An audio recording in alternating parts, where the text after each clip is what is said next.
Captain Hastings, I presume. Daisy Luttrell, delighted. How do you do? Poor Monsieur Poirot has been so looking forward to your coming. He's quite beside himself. How is he? He'll be much the better for seeing you. Toby, Captain Hastings. How do you do? Came by the 340, eh? We bought this place in a fit of madness. Guest housekeepers at our age. Still, needs must these days. And at least one of us has a good business head, don't I, Toby? Chop, chop. Take the captain up to his room. Unless, of course, you'd prefer to see Monsieur Poirot first. Yes, I would. A drawing room, Toby, and then see to the cases.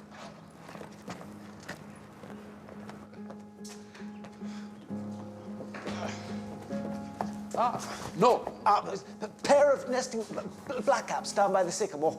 This is a... Blasted builders! Bill, this is Captain Hastings. Hastings, yes.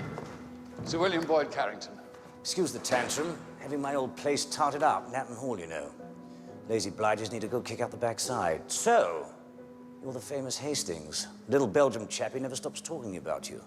And we've got your daughter up here as well. Yes. Fine girl. Pity Franklin has us slicing up rats and rabbits all day. Excuse me while I give him another earful.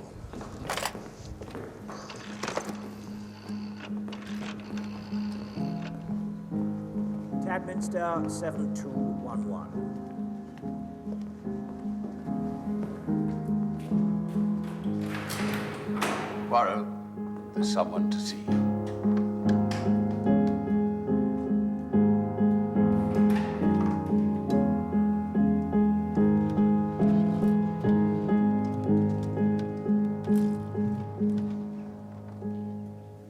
Hastings?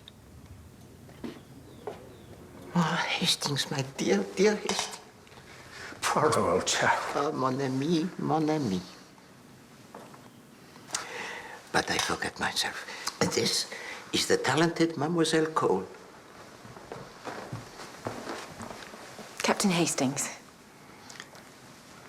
You have worn well, mon ami. With a straight back and the gray of the hair. But the wound, that is still fresh, huh? No man could have wished for better. Still, she died as she would have wanted. No long drawn-out suffering. Oh. And how are you? Me? I am a wreck. No, a ruin. I cannot walk. I am crippled and twisted. I have to be attended to like a baby. But the core Hastings, that is still sound. You have the best heart in the world, Poirot. Heart? No. But a brain as magnificent as ever. Hastings, do so. No. It's not a wheelbarrow. Sorry, old chap. So, is it good to be back after all these years? The food, it is disgusting. Rationing, I suppose. No, it is the English cooking. And the water always so tepid, and the towels so thin. They're of no use at all. Then why did you come? Because when I see the advertisement in the newspaper and discover your daughter, she will be here, I conceive of a plan. I will persuade my old friend Hastings to join us, and we shall all be together en famille. It is most agreeable, n'est-ce pas? You're up to something, aren't you? What? I knew it. Otherwise, why come back to the scene of our first murder? Because, mon ami, I fear it will soon be the scene of another. Are you sure about this? You think I have the softening of the brain? No. It seems so unlikely. Another murder, all these years later, under the same roof. Eh bien, that is how it is. Well, can't you stop it? How do you propose that I do that? Well, you could warn the victim. I do not know who is the victim. Well, you must know who the killer is. No, Well, then, how on earth do you know it's going to happen? I cannot say. Why not? Because you are still the same old Hastings. You have the speaking countenance, mon ami, and I do not wish you to sit staring at all the guests with your mouth wide open and give, as you say, the game away. I say, Poirot, that's a bit strong. I do play poker, you know. Yes, and always lose. But this is not a game, mon ami, make no mistake. There is here work to be done. And that is why I ask you here. Now, the thinking you will leave to me, but I need you, my most invaluable Hastings, to be my eyes and my ears, to go to places where I cannot go, to sniff out the snatched conversation, the shared confidence, and report back to me. For I tell you, mon ami, there is here amongst us a murderer, and that person must be stopped. Here is Curtis, mon valet. Your valet? Where's George? It was necessary for him to go to Eastbourne to care for his ailing father.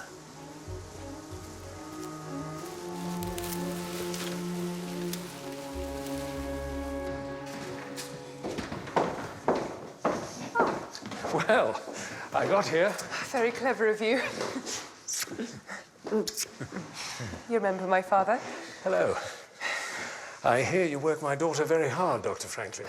Nonsense. I'm afraid I get so awfully wrapped up in a thing.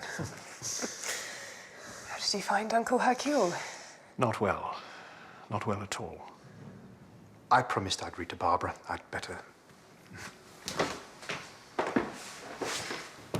As if she couldn't read herself. How is Mrs. Franklin? The same, and rather more so. She just likes making a fuss. That's rather harsh. It's true. She takes no interest in John's work, goes on and on about her health. Ah, there you are. Frankenstein had dragged you off to his lab again. This is my father. Allerton. Hastings. I've heard a lot about you. Poirot's loyal lieutenant, eh?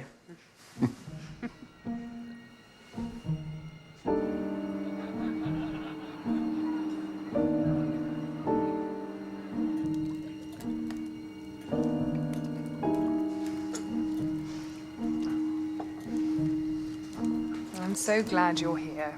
Uncle Hercule always manages to bring you out of yourself. He gets so sad. Ah, well, you must allow him that, ma chère. What's the use of dwelling on the past? We must all look forward. You know, you've been rather queer all evening, I don't know what you mean. staring at everyone. So transparent. Maybe it's being back here with its memories and ghosts. There was a murder, wasn't there? Well, the lady of the house, she was poisoned. She controlled, as you say, the purse strings. But her stepchildren felt they had no life of their own. That's so selfish. Old people, sick people shouldn't be allowed to ruin the lives of others. Judith. Oh, I didn't mean... Selfishness is not the monopoly of the old, I can assure you, ma chère. No, it's just that I was thinking of this case of a man who treated his daughters appallingly. But when the eldest steeled herself to cut the knot, so to speak, in order that her sisters might go free, she gave herself up and was hanged. Margaret Litchfield. Yes. How did you know? It is the case most famous. Well, I think she was very brave. And Dr. Franklin, what does he think? He thinks it served the old man right. Some people just ask to be murdered. Murder is never justified, Judith. But when a situation is so extreme... And who has been putting into your head these ideas? Nobody? Pernicious nonsense. Actually, I came over to give you a message from Mrs. Franklin. She's invited you to her room. Excuse me. I've never understood that girl. No, she is her own woman. And a good one, too, Hastings. She's become so cold-hearted. I put it down to the company she keeps. That wretched Dr. Franklin. And Allerton. I don't like that man. What you call the nasty bit of goods, eh? But most attractive to the ladies. Isn't that always the way?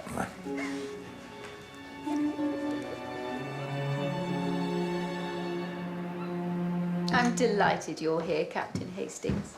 Dear Monsieur Poirot must be so pleased. Sharp as a knife, old Poirot. Even though he is falling to bits. And it will be so nice for Judith. The child has been working far too hard. She looks very well on it. Oh, how I envy her.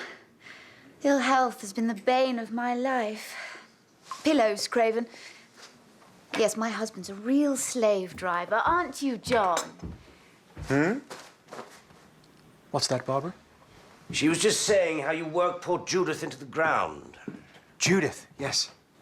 There was something we had to excuse me. Oh, I feel so inadequate.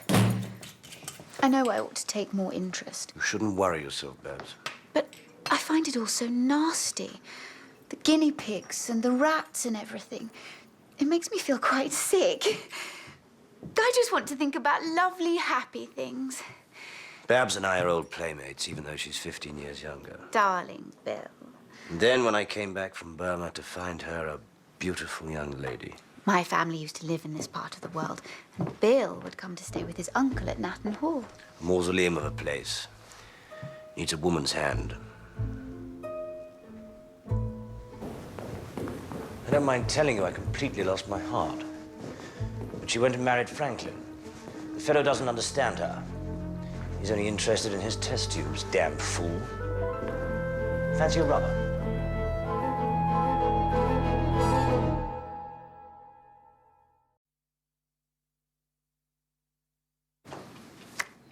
Hearts, you stupid man! There's nothing for it. We'll have to start again. I don't know what's got into me. I'm all at 6s and 7s. We haven't cut yet. Oh, I'm sorry, dear. I'm so sorry.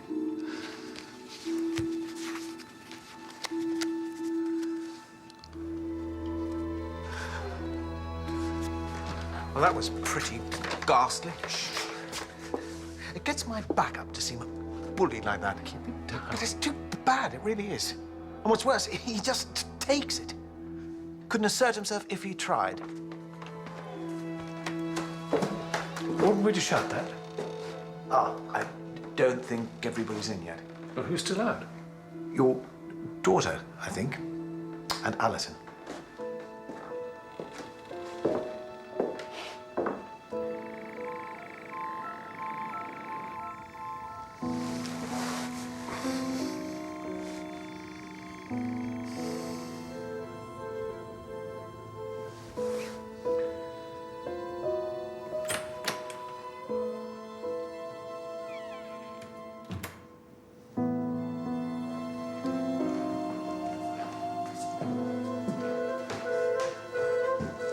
Still about, old chap? I couldn't sleep. I was going to get some pills from Poirot. Oh. I'll fix you up. No need to wake him. Oh.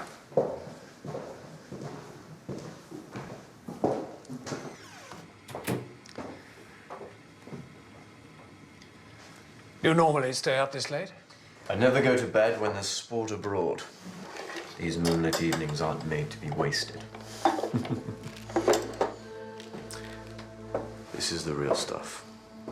It'll make you sleep like a log. Slumberil. Is it dangerous?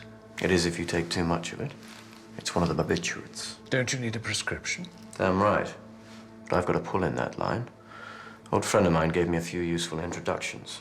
Dead now, sadly. Chap called Etherington. Leonard Etherington? That's the one. That wife of his. Who'd have thought she'd have it in her? Arsenic, wasn't it? Yes. Knew him too, did you? No, I read about it. I see. Funny chap. Good company. In small doses. Sleep well.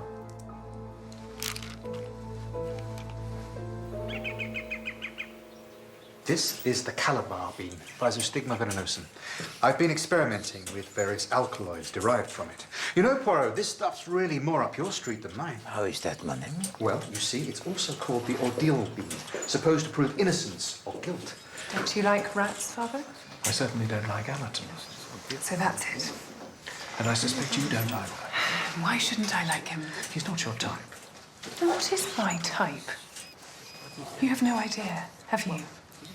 Well, as it happens, I find him most amusing. Oh, amusing, yes. Yeah, and very attractive. Any woman would. Well, that's the trouble. Really, Father? You were out with him very late last night. What has that to do with you? This is most interesting. I would find it a great help if I could test so easily the guilt or innocence. Then you have to ask, what is guilt or innocence? Well, pretty obvious, I'd say. One would always feel guilt when it comes to murder. You think so? There are lots of people I'd like to kill without my conscience being too much trouble. I do so hate making a fuss. I sometimes think if one isn't healthy, one should be quietly put away. God, no, madame. Look at me, all cramped, twisted, not able to move. Yet I do not think of quitting.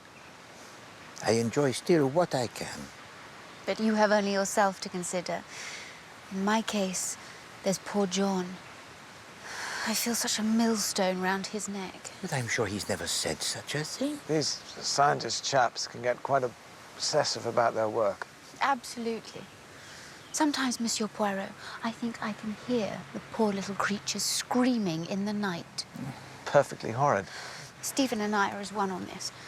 I can get so terribly depressed that I think, what a relief it would be to end it all. Come, madame. What use am I to anybody?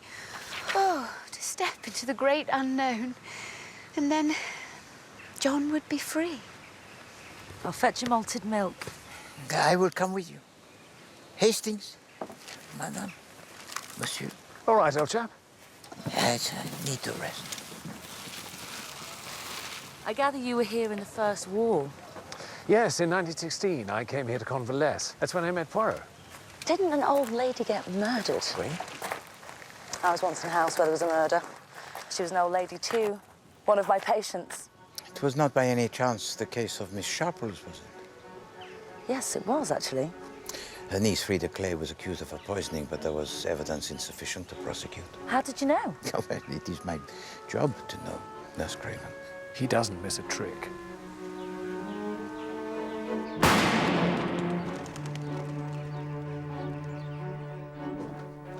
Blasted pigeons. They do a lot of damage, you know. Toby's always been a fine shot. Oh, I used to be. You know, I often used to think of evenings like this back home out in India, but nothing's ever quite as you picture it. Don't know why, but I've got quite a thirst on. Oh, well, why'd you have a drink on the house? What'd you say?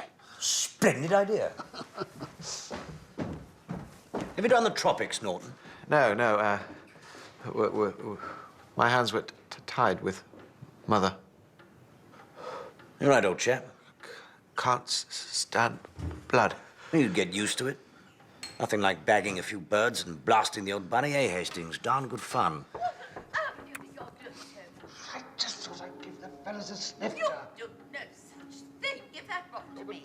How do you think we'll ever make this place pay if you keep standing people drinks? They're old friends, Daisy. Locked up, that's the way of it. I won't have it. You won't have it. Who are you, I'd like to know?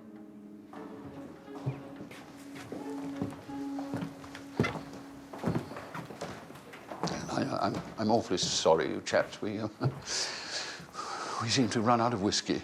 Do you know, I'm not that thirsty anyway. We'll soon be having dinner. Oh, dinner? Yes. Don't worry, Toby, old chap. We'll live. Right. Stretch the old pins before mess call. He's a splendid chap, isn't he? Yes. Whatever he turns his hand to, always makes a success of it. Some chaps have all the luck. All he needs now is a wife. So long as she doesn't bully him. Oh. He won't get bullied. He wouldn't let himself. There's a damned rabbit. Is there? Nibbling at the bark. I thought I'd wired the place.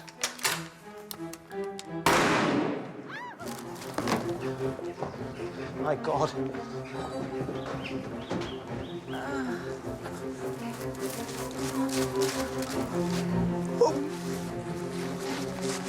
Get Franklin.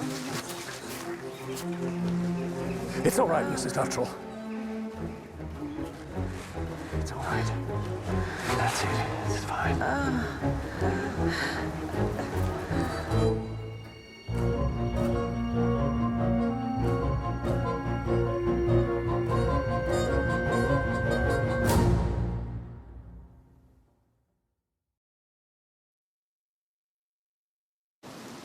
Franklin's seen Daisy. She's going to be fine. Do you think he did it on purpose? Well, I did, until I saw them together. Now I'm not so sure. Poor old Luttrell. I mean, Daisy's a good sort, I suppose, but a chap can only take so much.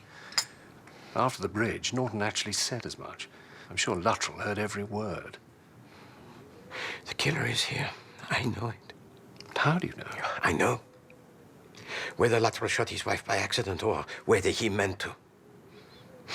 It is impossible to prove. Well, you'll prove it all right.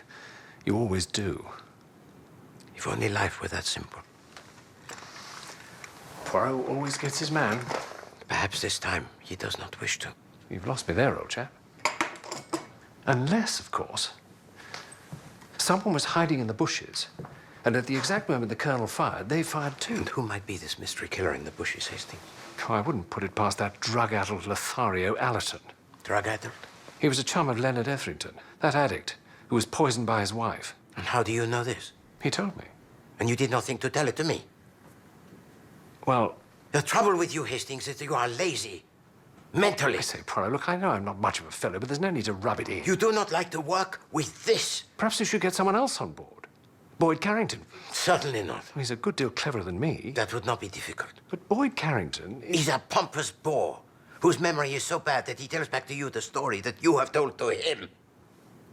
Now, I forbid you to speak of this matter to anyone. Do you understand? Yes. It is up to you to follow people where I cannot go. To talk to them, to listen to them, to spy on them, watch through keyholes. I will not look through keyholes. Oh, very well, very well. You will not look through keyholes. You will remain the English gentleman, and someone will be killed. Oh, dash it all, Poirot. Oh, you can be quite obstinate at times. Do you know that, Hastings? I also wish there was someone else I could trust. But I suppose I will have to put up with you. And since you cannot use your little grey cells, because you do not possess them, at any rate, use your eyes, your ears, your nose, if need be. But only, of course, as far as the dictates of honor will allow. Now go away. I'm very tired.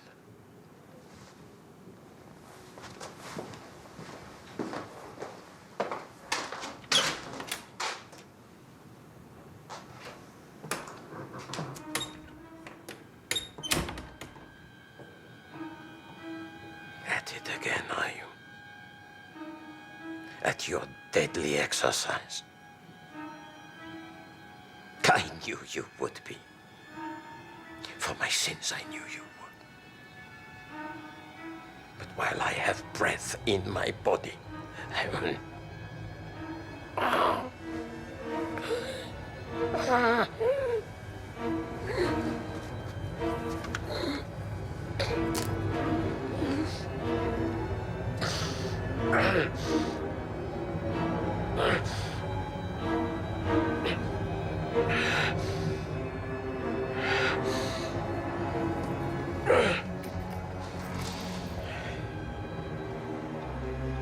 I will damn you to hell. Whatever the cost.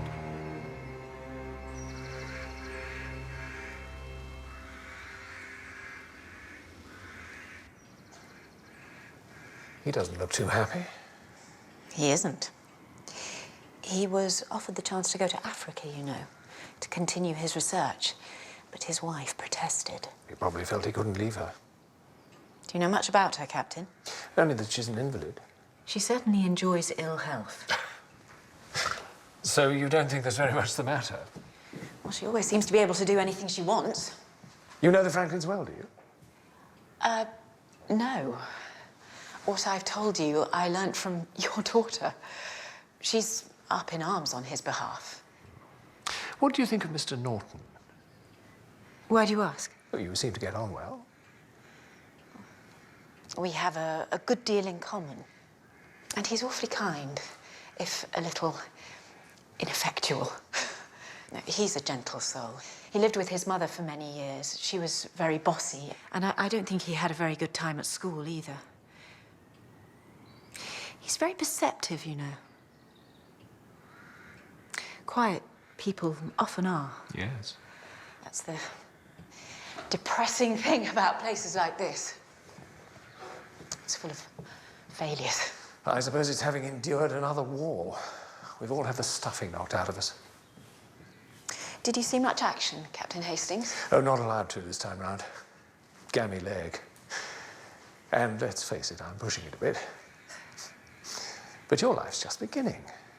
Anything might happen. If you mean marriage, I could never think of it. Not with my history. What do you mean?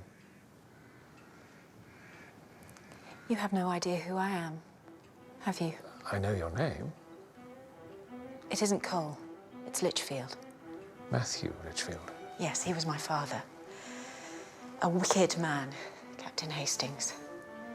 He was our jailer until my sister Margaret... Yes, I know it was in all the papers. But you don't. It's inconceivable she'd murder him. I know she gave herself up, but I've always felt it wasn't true. It wasn't Margaret. It can't have been.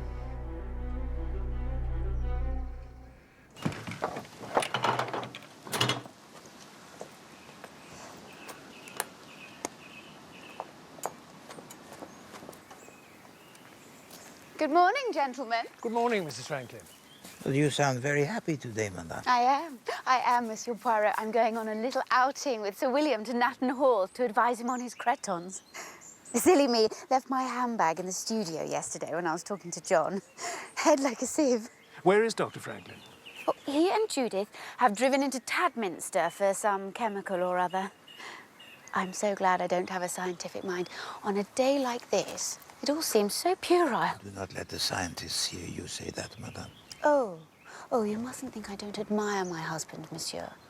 The way he lives for his work is really tremendous. But it makes me nervous, the lengths to which he might go. What exactly do you mean, madame? Well, this horrible Calabar bean thing. I'm so afraid he's going to start experimenting on himself. You see, he can only learn so much from animals. He'd take every precaution, surely. Oh, you don't know John. Absolutely oblivious of his own safety. He really is a sort of saint. You ready, Babs? Oh, mustn't keep the baronet waiting. Dr. Franklin, the modern saint. She's a feather for every wind. So you think she is a fool? Do you not, Hastings? She's not the most brilliant intellect. First a handbag, now a gloves. I don't know how that girl puts up with it. So, Elizabeth, this might That would have been Yes. I can't help noticing, Captain. We're looking a little uneasy. Am I? I have to say, well, I'd feel the same way. Things change all the time, don't they? Girls are more independent now. I suppose the war had a lot to do with that. What are you trying to say, Norton?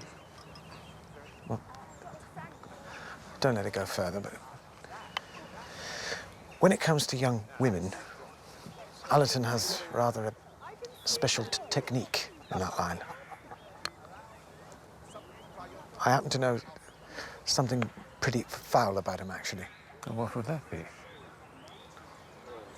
Not long ago, I heard of a girl, but just like Judith. Modern, independent, falling prey to the Major's charms. Once he'd got her in his clutches, just when she was at her most vulnerable, he abandoned her, leaving her desperate. So devastated was she. She took her own life. Overdose of Veronal.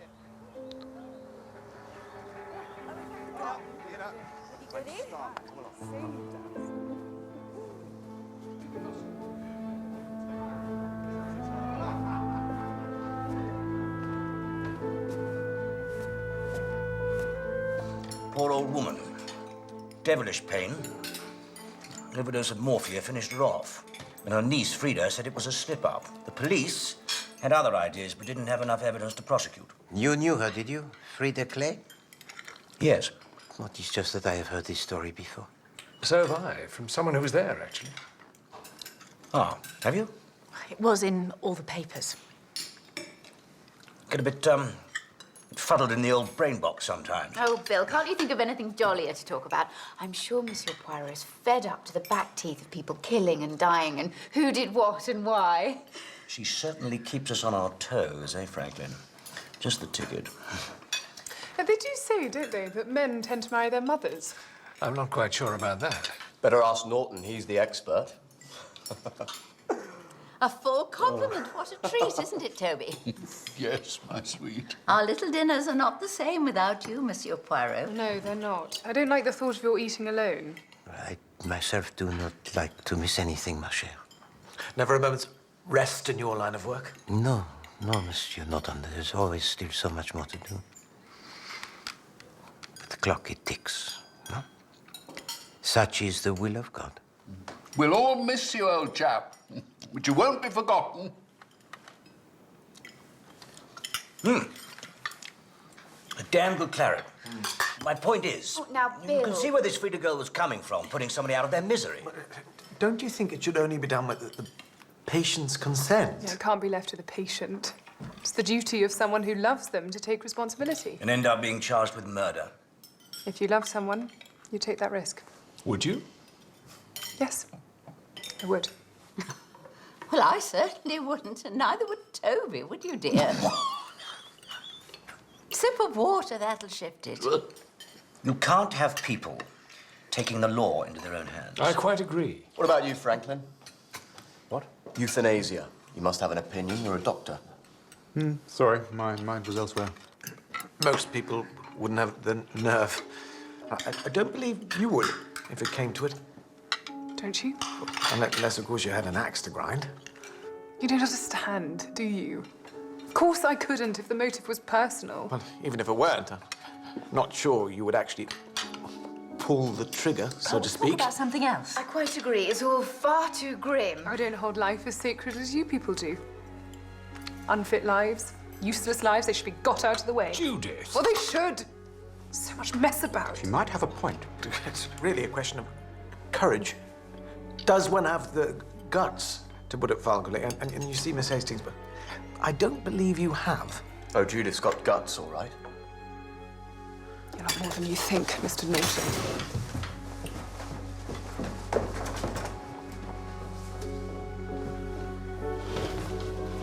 Excuse me.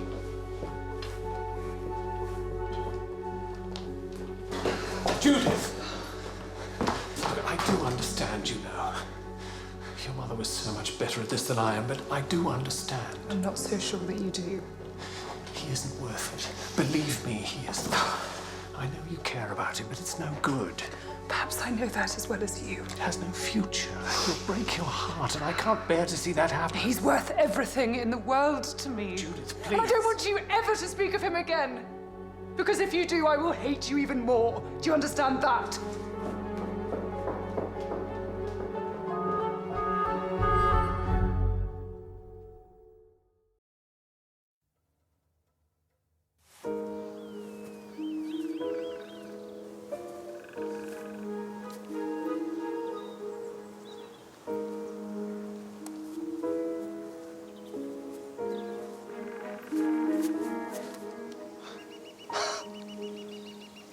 Well, I never. A speckled woodpecker. Such a lovely bird. Ah. What is it? Flown away. Let me see. I think I might have made a mistake. It's gone, Captain Hastings.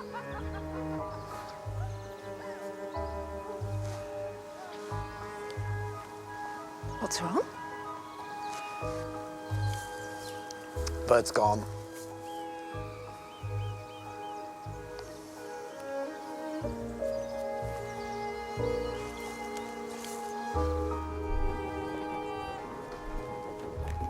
Hello, you chaps. Hello, Sir William. We've had a perfectly marvellous morning. I haven't been able to do a good shot for simply ages. Oh, Bill, could you take that up? It's very fragile. I can bring the rest. Thanks awfully.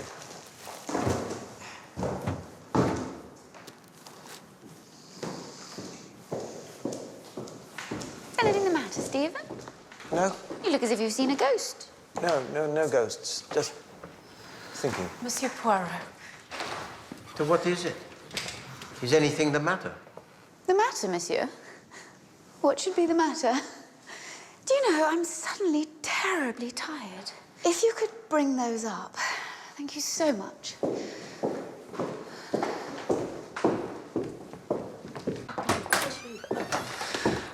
Ah, Babs. Well, I must say, Nurse is very good at the old palm reading. Take these, Craven, and fix me an egg flip. I'm exhausted. Can I do anything, Babs? Yes, Bill, you can go away. I'm dead on my feet. Has it all been too much for you? I didn't want to mention it. I do so hate being tiresome.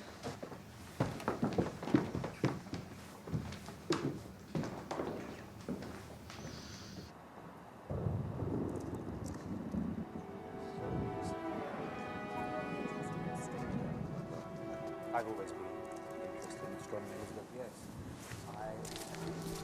Oh. I reckon we're in for a storm tonight, eh, Hastings? Yes, probably right. Excuse me. Care to take a stroll around the gardens? It's, Not now, Lord. But, Captain,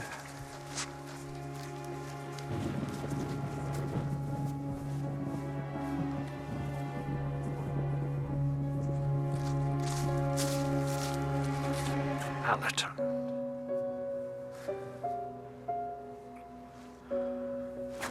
you can't. Let go of me. There's nothing you can do. The expert parent, eh?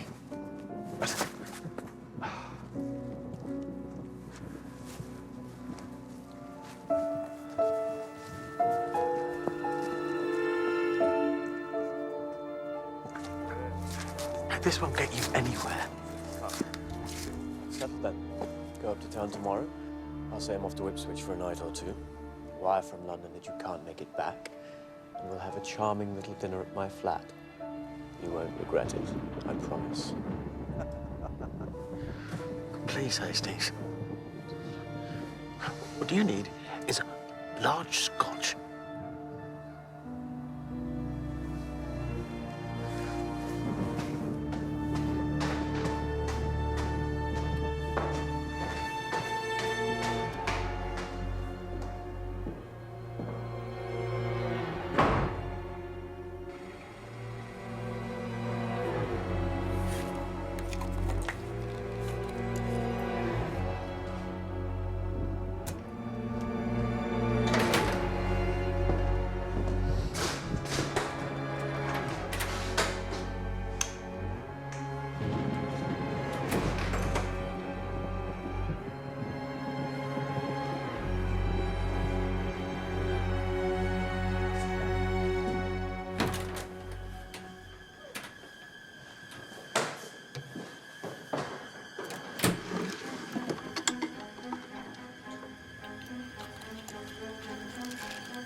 Prodigal returns. Awfully sorry, old boy. I've got a blinder of a headache. Must be the thunder in the air. No, Hastings. It is because you sit around in the drafts. Is it? Most assuredly. The drafts will be the death of us all. But I have just the thing. The hot chocolate. It nourishes the nerves. You comprehend? Drink, drink.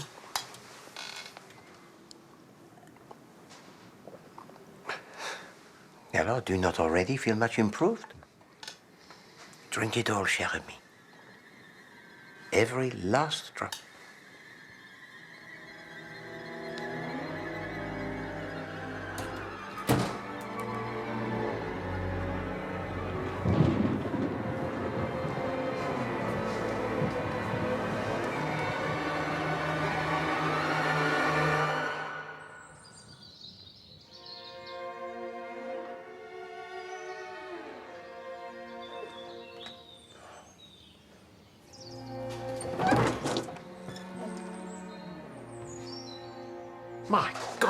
Poirot? What was I thinking of? What indeed? Why did you not tell it to me last night? I was afraid you'd stop me. Most assuredly I would. Do you think I wish to see you hanged? All on account of a scoundrel so unpleasant called Allerton? Oh, they wouldn't have caught me. I'd wiped my fingerprints off the bottle. Yes, and also those of Allerton. And then when he is found dead, they establish that he died of an overdose. And whether by accident or by design, he would have had no reason to wipe off his own fingerprints. Ah. And then they find the aspirin. Well, everyone has aspirin. Not mixed with the sleeping pills. And not everyone has a daughter whom Allerton is pursuing with the intention so dishonorable. You see, it would not have looked too good for you, Hastings. And then, of course, it is possible that someone may have seen you. Oh, I can assure you they didn't. But Hastings, someone might have been peeping through the keyhole. People do not spend their time peeping through keyholes. I'm It's not... simply not done. Anyway, it didn't come off. Thank heavens for that. But there's still the problem of my Judith and that wretched Allerton.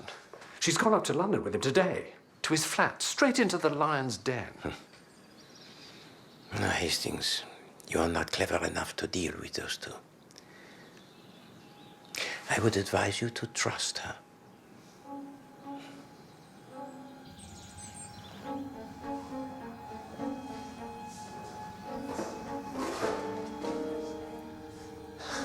Judith.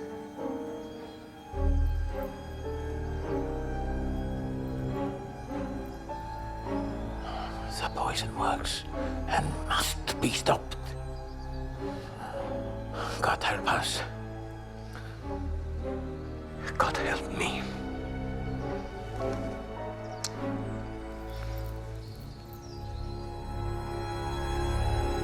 Are the Luttrells joining us? They're setting up the cards. Miss Hastings, you look splendid this evening. Like your namesake might have appeared before cutting off the head of Holofernes. Big grim old boy.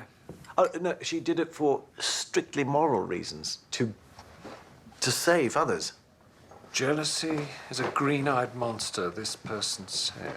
Shakespeare. Oh, now, was that Othello or Emilia? Iago. Look! A shooting star! Where? And another one. Oh, you must come and see Uncle Hercule. No, merci. I insist. You're supposed to make a wish, Captain. Babs, come on over, why don't you? Oh, I'm too tired. It's too good to miss. Mom! Put me down!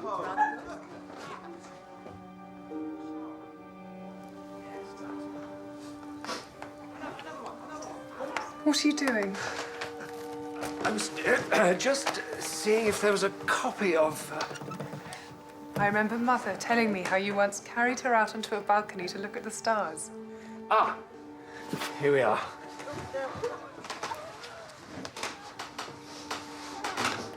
Life's quite hard at times, isn't it? Othello. Now, where is it?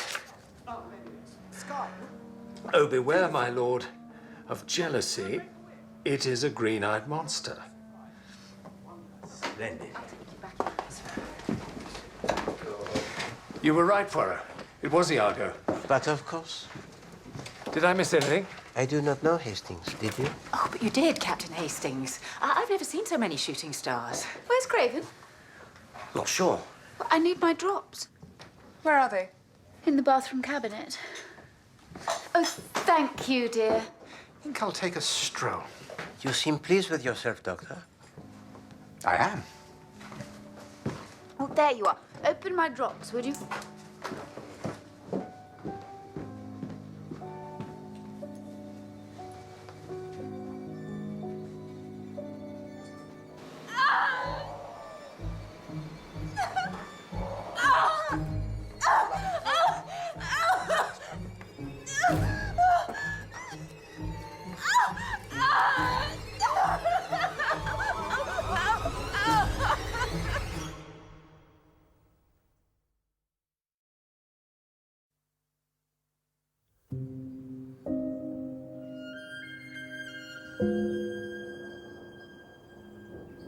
It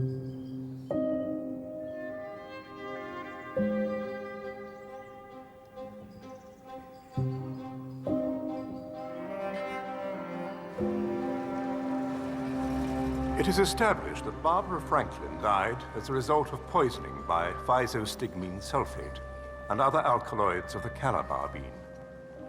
Monsieur Poirot, could you tell the court how Mrs. Franklin seemed to you in the hours before her death?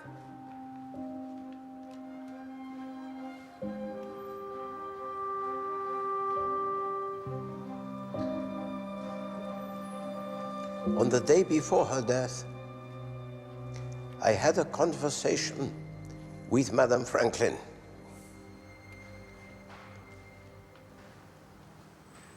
She appeared very depressed and several times expressed the desire to be, how do you say, out of it all. Her health and fits of melancholy made her life seem not to be worth living. On the morning of October the 10th, you were sitting outside the laboratory? Oui. Did you see Mrs. Franklin come out of the laboratory? Yes, I did. And did she have anything in her hand, Monsieur Poirot? She had a small bottle clasped in her right hand. You're quite sure of that? Yes, quite sure. Did you not see it also? Well, the question is, did you? You think I would lie? Well, that would be perjury. No, I was not on oath. So it was a lie. You yourself heard her speak of suicide. But she was a woman of many moods. You didn't clarify that. Perhaps I did not wish to. You mean you wanted the verdict to be suicide? You think she was murdered, don't you? She was. But this verdict stops all further inquiry. What are you playing at, Poirot? This is not a game, mon ami, I assure you.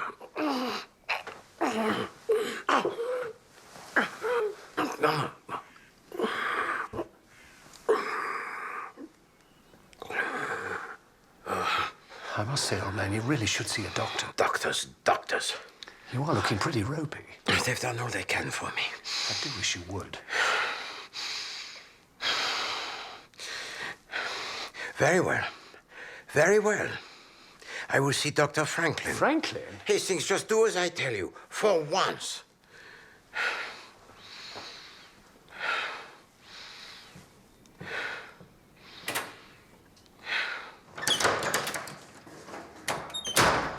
How is he?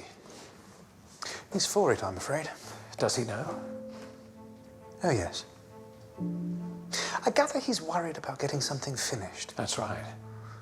And I hope he does. Isn't there any treatment? Nothing doing. Just his ampules of amyl nitrite when he feels angina coming on. A remarkable man. He has a great respect for human life, hasn't he? Yes, absolutely. Unlike me. Since death comes anyway, what's it matter? Oh, well, 10 days and I'm off. Where to? Africa. Job's still open. Isn't that rather soon? What's to stop me? It's no good pretending that Barbara's death wasn't the greatest relief.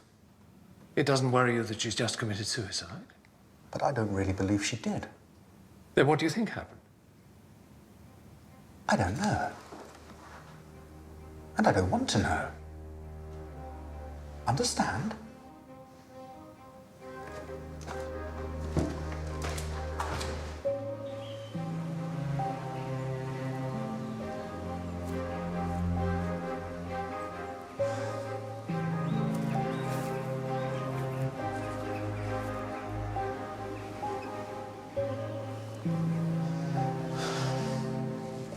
Norton, what's the matter? Well, when anything's right or wrong, it should be awfully simple to say so, shouldn't it? Do you see what I mean? No. What I'm trying to say is, say, for example, you happen to open a letter that wasn't yours, by mistake, of course. or saw something through a keyhole, say. A keyhole? Yes. Why on earth would you be looking through a keyhole? The key might have got stuck. Norton, stop beating about the bush. Did you see something through a keyhole? No. But you did see something through those glasses of yours, didn't you? That day we went out rambling with Miss Cole, there was something you didn't want me to see, wasn't there? Yes. No. What was it? I don't know if I ought to say. I didn't mean to see it. There really was a speckled woodpecker. Lovely fellow. Then I saw the other thing. Is it something to do with Mrs. Franklin's death? Oh, damn it all. I don't know what to do. He saw something that he will not tell to you. That's right. Has he told this to anyone else? I don't think so. Ask him to come up and see me after dinner. Just a friendly little visit. And be careful, Hastings. Be very careful.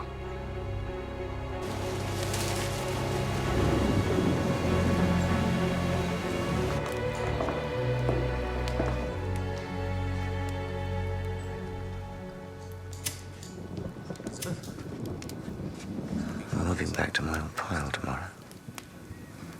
I don't mind telling you. I'll be glad to be shot of this place. It gives me the creeps.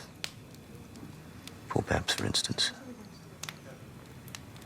If she killed herself, then I'm a monkey's uncle. You know what I think? I think it was that husband of hers. You don't mean that. And I'm not the only one. Had the tip from someone who ought to know. Well, good news. Talk with the devil.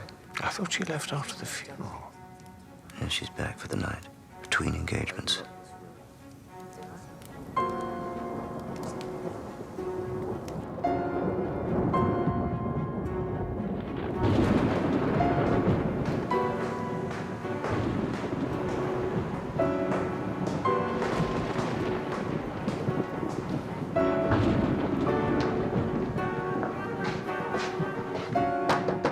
Monsieur Poirot?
Poirot?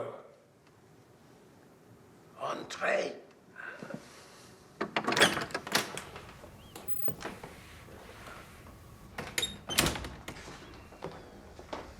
How are you, old chap? Not dead yet. Did you have a good chat with Norton? Oui. And he told you what he saw? Oui. Well, what was it? You might misunderstand. Of course I won't. He tells to me that he saw two people. Judith and Allerton. I knew it. You see? No, not Judith and Allerton. You have lard for a brain. Well, that's a bit harsh. Drink. No, thanks. For me. Oh, Sorry.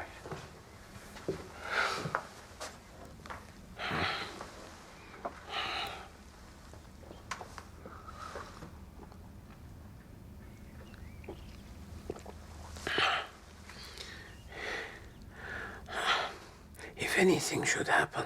Nothing will happen to you, Poirot. You will find in here all the clues you need. With this... What kind of clues? Indications that will lead you to the truth. Why do you have to make things so difficult? I'm completely in the dark as it is. Rest assured, mon ami.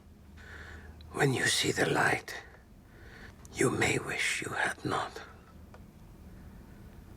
And now, I need to think. But Poirot... Go down to breakfast, mon ami.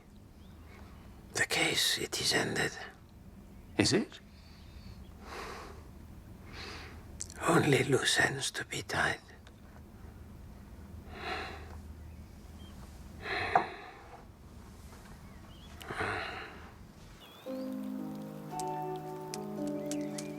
You laid up this morning? I didn't get much sleep. Have you seen Norton? He wasn't at breakfast.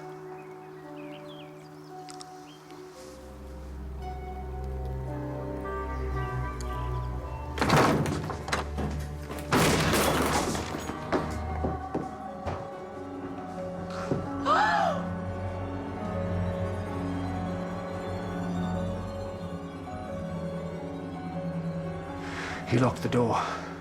I heard him. He shot himself? Well, that's what they're saying. The door was locked, the key was in his pocket, the gun was in his hand. I suppose he must have done. It is like a conjuring trick, n'est-ce pas? Oh. Hastings, sometimes you are like a little child. So innocent, so trusting. Poirot, you're looking pretty awful. Don't you think I should call a doctor? What good would that do? What will be, will be. I have always tried to do my best, you know. You do believe that, Hastings? How could I not? Do you think God will forgive him? Of course he'll forgive you. You're a good man. The best a fellow could know. My heart bleeds for you. My poor, lonely Hastings. Poirot. Go now, cher ami. Let me rest.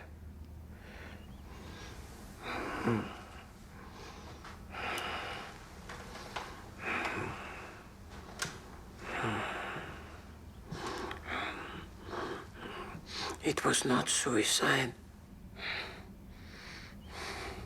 It was murder.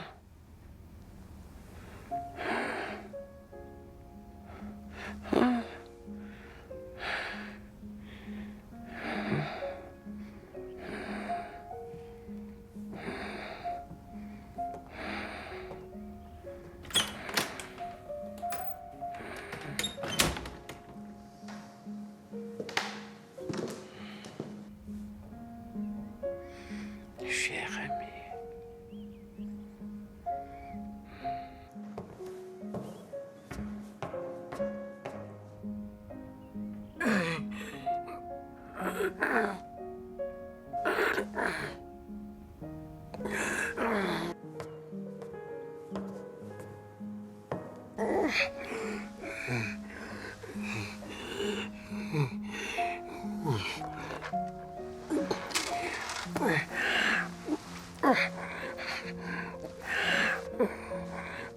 Forgive me.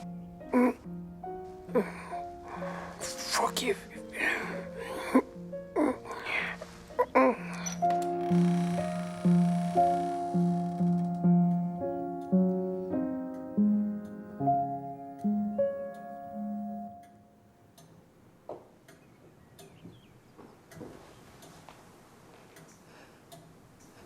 Captain Hastings?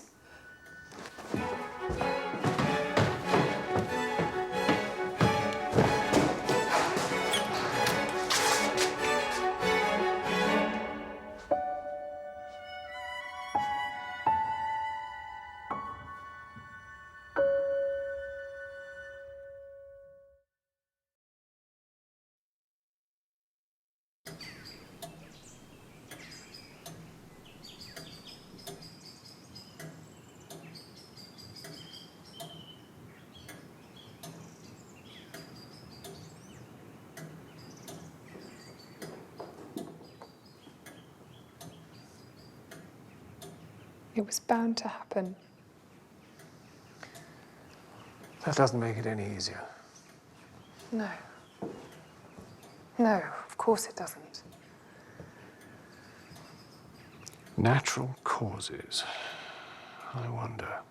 You're not suggesting foul play, I hope. It doesn't seem very likely, does it? Father, he had a heart attack. All the same. Anything could have triggered it. Or perhaps nothing. Perhaps his time had come. And it surely wasn't suicide, like poor Mr. Norton. Bad investment, so they say. The coroner did think it strange that he would shoot himself in the center of his forehead. What a suspicious soul you are. All those years with Poirot, I expect. He was my dearest friend, you know. He was always there, keeping an eye on me, ticking me off. Like a father, really. I'm not quite sure how I'd cope without him.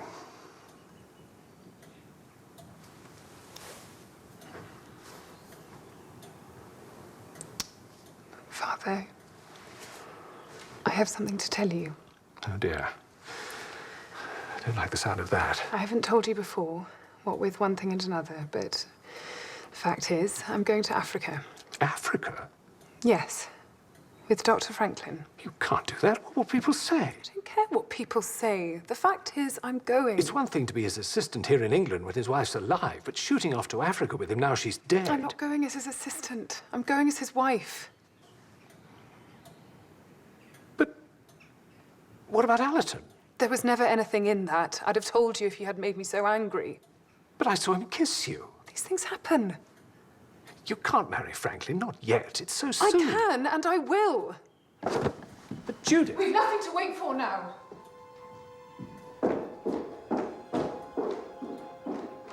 When you see the light, you may wish you had not.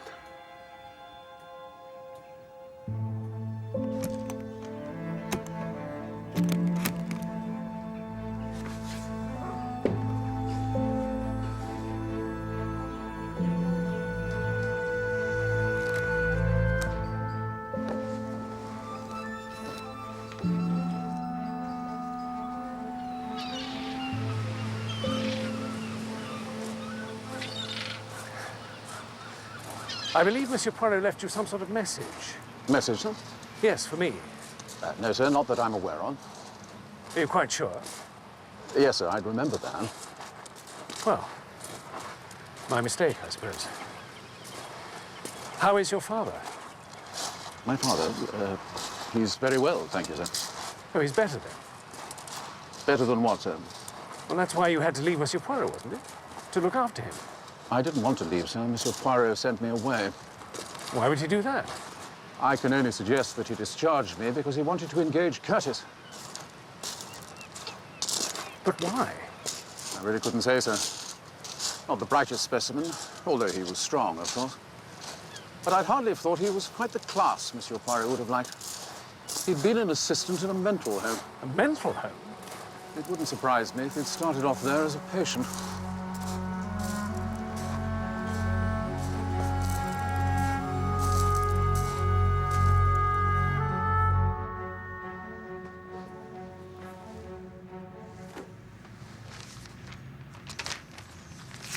I have instructed my lawyers to deliver this manuscript to you 4 months after my death, by which time you will no doubt have evolved the most preposterous theories.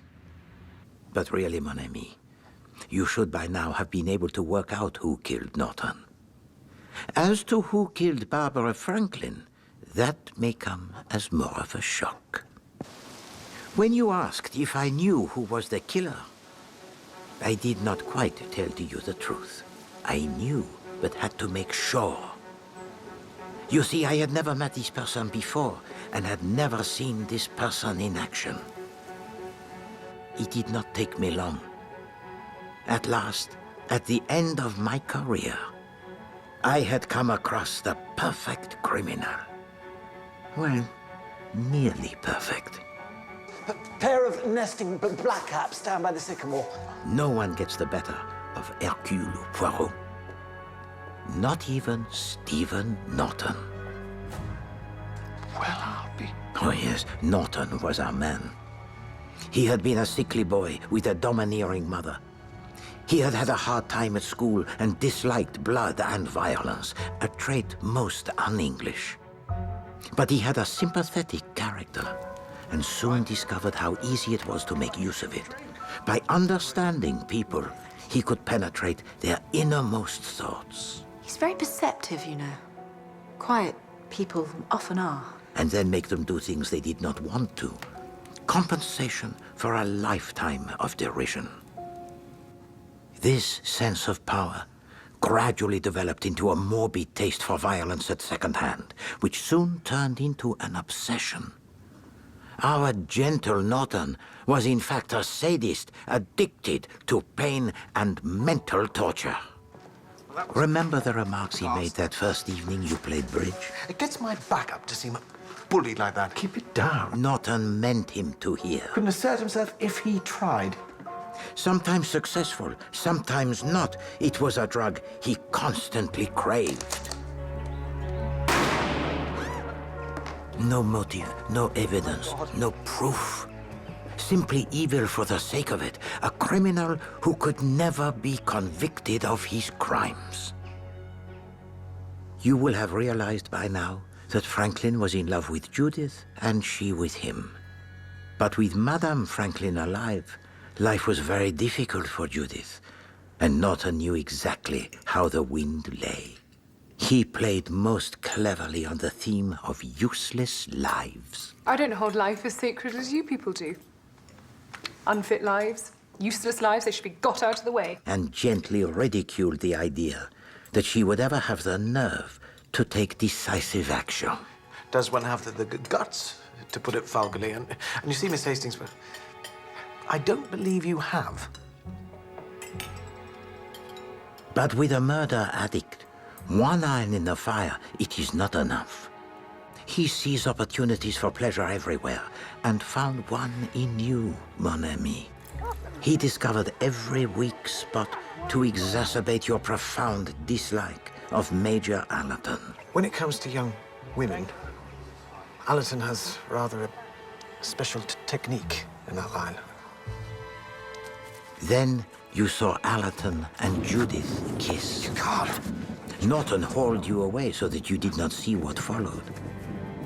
You went to the glass house and thought you heard Allerton talking to Judith. Wire from London that you can't make it back, and we'll have a charming little dinner at my flat. Yet you did not see her or even hear her speak. Norton made sure of that, for if you had, you would have discovered that there had never been any question of Judith going to London that day. It was Nurse Craven with whom he was having the affair.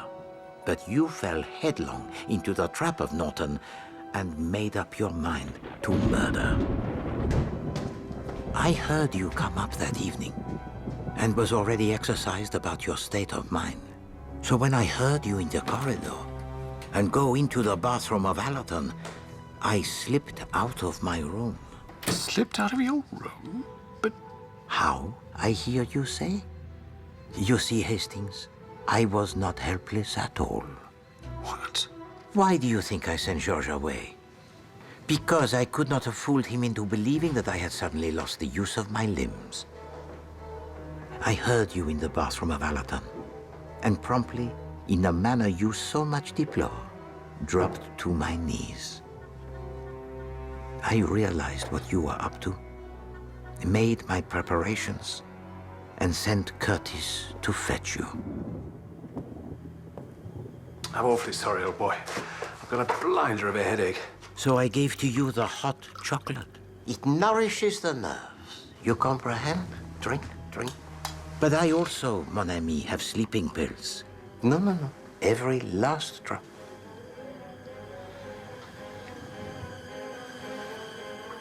When you awoke the next morning, you were your own self again, horrified at what you had nearly done. But it decided me, Hastings. You are not a murderer, but might have been hanged for one. I knew that I must act and could put it off no longer. But before I was able to, Barbara Franklin died. And I do not think that you have once suspected the truth. For you see, Hastings, you killed her. I killed her? Oui, mon ami, you did. There was, you see, yet another angle to the triangle. One that I had not fully taken into account.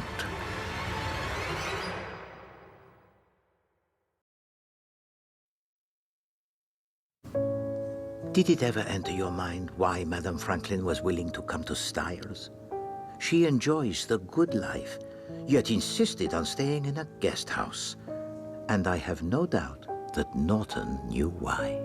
Hello, you chaps. Boyd Carrington. Madame Franklin was a disappointed woman. She had expected Dr. Franklin to have a brilliant career. There was something we had to excuse me. Not shut himself away in esoteric research. And here is Boyd Carrington, rich and aristocratic, who had nearly asked to marry her when she was a girl, still paying court. So the only way was for her husband to die. And Norton had found her only too ready a tool. These scientist chaps can get quite obsessive about their work. It was so obvious. Her protestations of admiration, then her fears for her husband. But it makes me nervous, the lengths to which he might go. What exactly do you mean, Mother? Well, this horrible Calabar bean thing. I'm so afraid he's going to start experimenting on himself.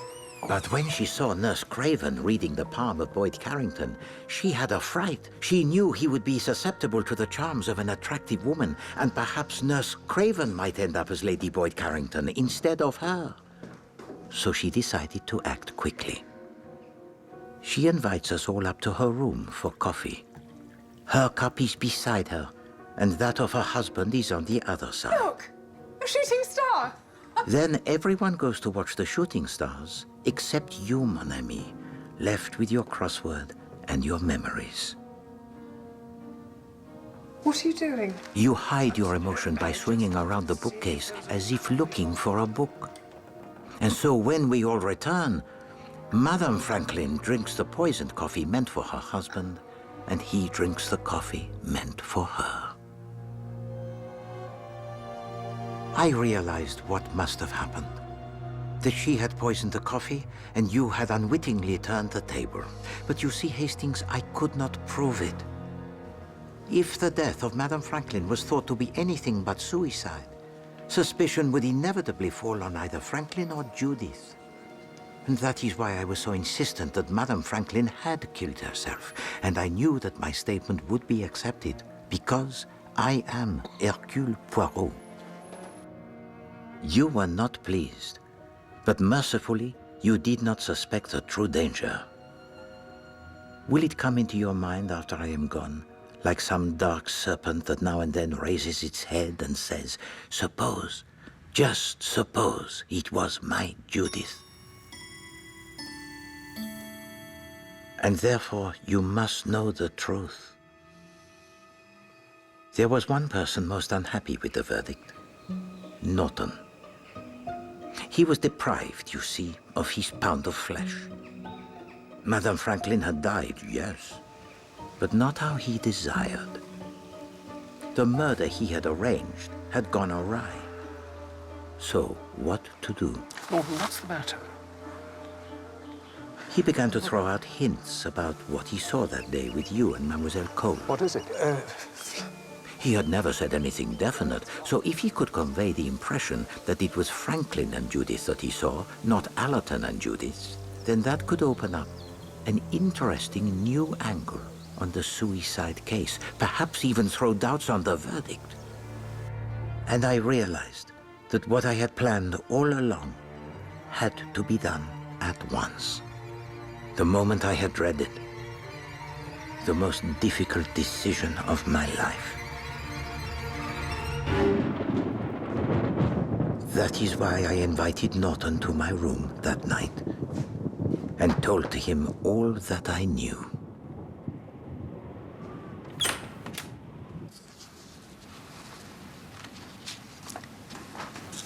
Madame Constance Etherington tried for the poisoning of her husband, a man who was very sadistic but also addicted to the drugs and with whom you are on terms most intimate.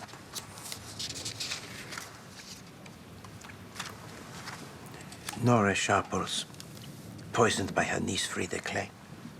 I hope you're not suggesting I was on intimate terms with her. You and Mademoiselle Clay taking a walk together. You see, I do my homework, Monsieur Norton. And Matthew Litchfield. Now, you visited him, did you not, on the night that he was killed by his daughter Margaret? What is your point, Monsieur Poirot? Well, my point is this, Monsieur Norton, that in none of these murders was there any real doubt. There was one clear suspect, no other. But you, Monsieur Norton, are the one factor malevolent common to all.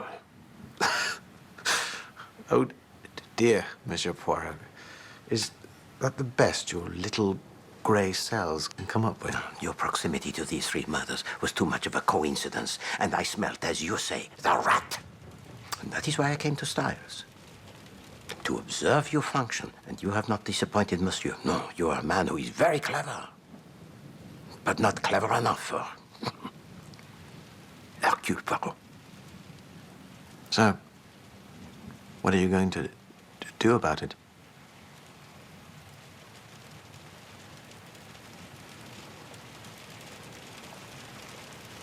Execute you. Execute me? Why? Then, do get on with it, huh? I promised myself an early night. Justice is no joking matter, monsieur. I do what I can to serve it. But if I fail, there is a justice that is higher, believe me. You pathetic, self-important little man. Murder me. There's a mortal sin if ever there was. And then what? Suicide to escape the ignominy of hanging? Your God will give you a hell of a time. All those years of piety up in smoke because of me. You can't go yet. You don't think I'd let you die on me and deprive me of my ultimate triumph? Please. You see, if you don't succeed, I'm a free man. But even if you do, it would still be a victory of sorts, because in the eyes of the law, I would be innocent. Whereas you and your reputation, your precious reputation, blown to bits. Je vous en prie. You can see them now. Went off his rocker in the end. You can never trust a foreigner. You see how good I am to you, old man? There you go. Take your time. See how it all pans out, shall we? Who will be there at the final curtain?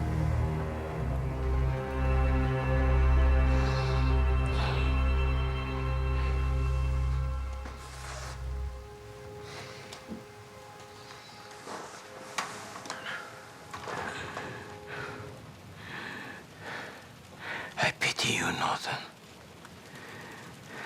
How very sad to find that this great and beautiful world is so foul and disappointing. And your mother, I pity even more. My mother? You pity my mother? To endure the agony of bringing you forth, only to discover that she had nurtured in her loins Such wickedness. Is that not worthy of pity? It is you who is not worthy. She meant the world to me. And you to her? She loved me. Loved me more than... Did she ever hold you, Norton? As mothers do? Stroke your hair? Kiss your cheek? She... Scared you, did she not? She pushed you away, starved you of what we all desire, because she knew everything about you. My mother knew nothing. Oh, Monsieur Norton, mothers know. They always know.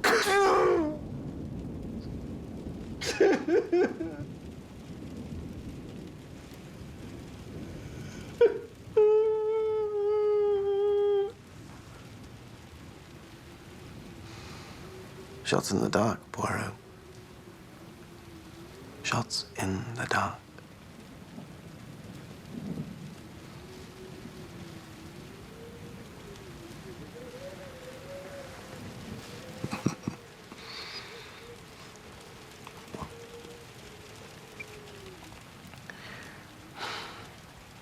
Chocolate.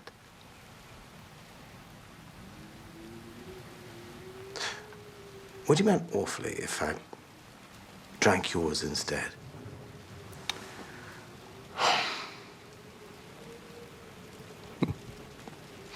Not at all.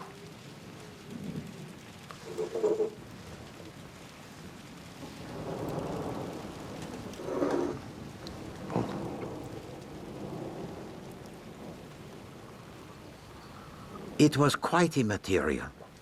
I take the sleeping tablets and have acquired a certain tolerance. The dose that would send Norton to sleep would have little effect on me. With the greatest of difficulty, I put him in my wheelchair. Then when the coast was clear, I wheeled him to his room.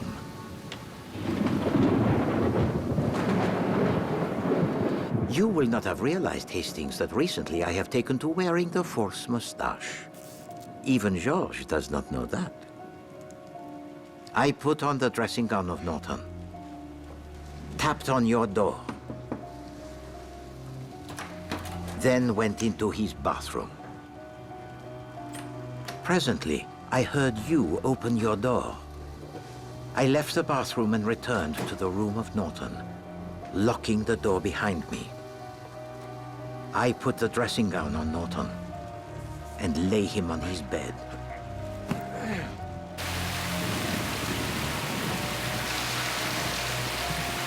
I had a pistol, which on 2 occasions I had placed ostentatiously on the dressing table of Norton when he was out, so that the maid would have seen it.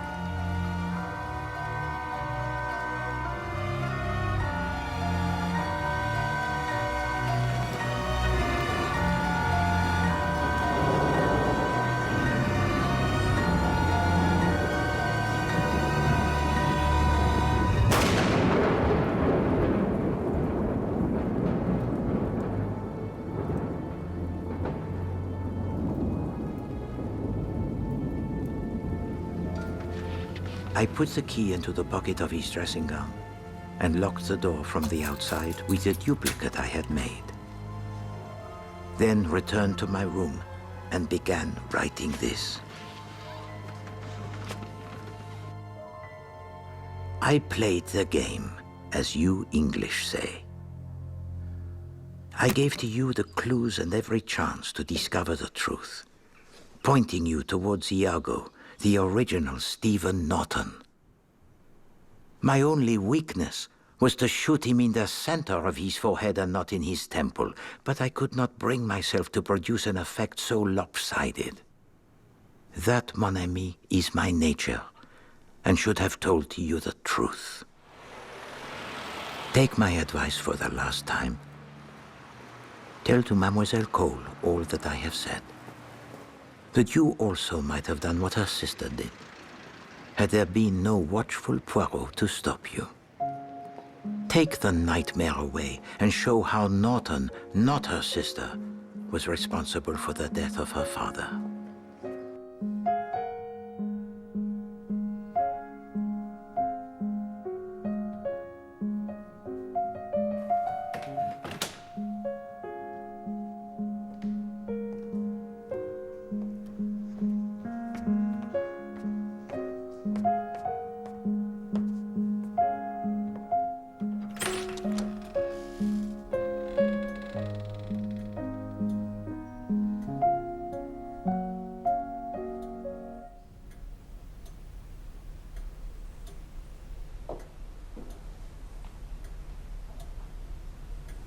Captain Hastings?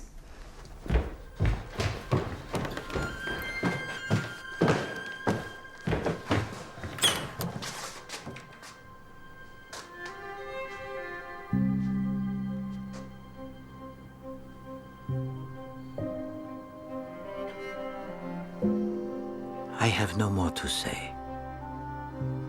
Am I justified in what I have done? I do not know. I do not believe that a man should take the law into his own hands. But by taking the life of Norton, have I not saved others? I have always been so sure. But now, when the moment comes, I will not try to save myself, but humbly offer my soul to God and pray for His mercy. It is for Him to decide. Ah, Hastings, my dear friend, they were good days. Yes, they have been good days.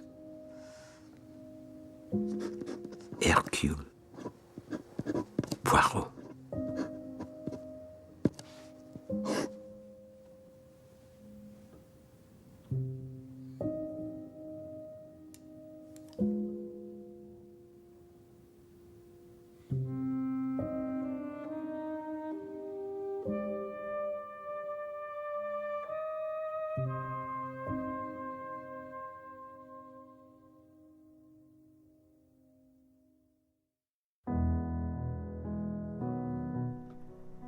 So that's the end of a wonderful era.